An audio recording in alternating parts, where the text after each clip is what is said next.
permanent jusqu'à la fin de mes jours.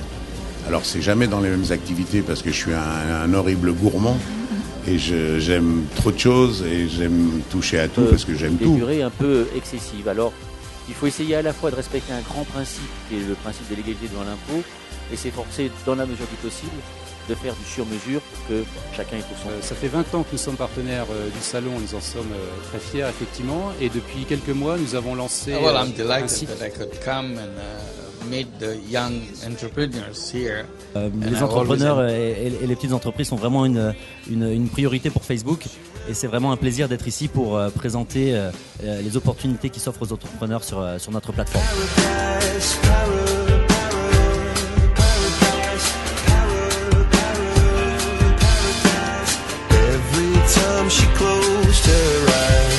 Alors les prochaines étapes, c'est d'abord continuer à être innovant. On l'a toujours été, je pense que c'est pour ça qu'on s'est fait une place au soleil, parce que la concurrence est très rude. On fait pas ça pour du business, on n'a même pas fait de business plan. Alors pourquoi on fait une école ? Parce qu'on a on jongle avec le pilotage et la rentrée du cash qui reste quand même la base du métier et la priorité numéro 1.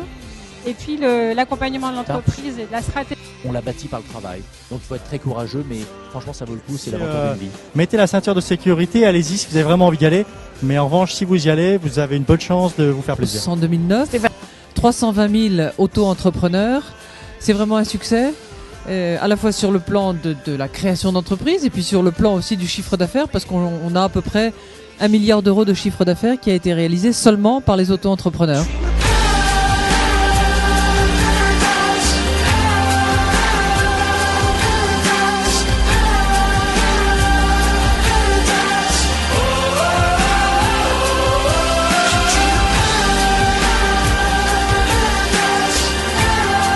Moins de risques. Or, on a besoin de gens qui prennent des risques et qui ne soient pas sanctionnés, au contraire, mais qu'ils soient valorisés si le risque réussit. Et ce jour-là, un journaliste du Parisien est passé emprunter une marinière, on ne savait pas pour qui.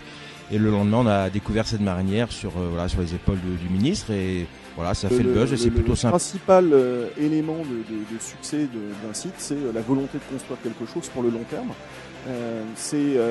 L'environnement juridique et fiscal. Moi, il y a quelque chose qui me perturbe beaucoup, c'est que nos entreprises en France ont du mal à avoir une seconde chance. C'est-à-dire qu'un entrepreneur qui a créé son entreprise...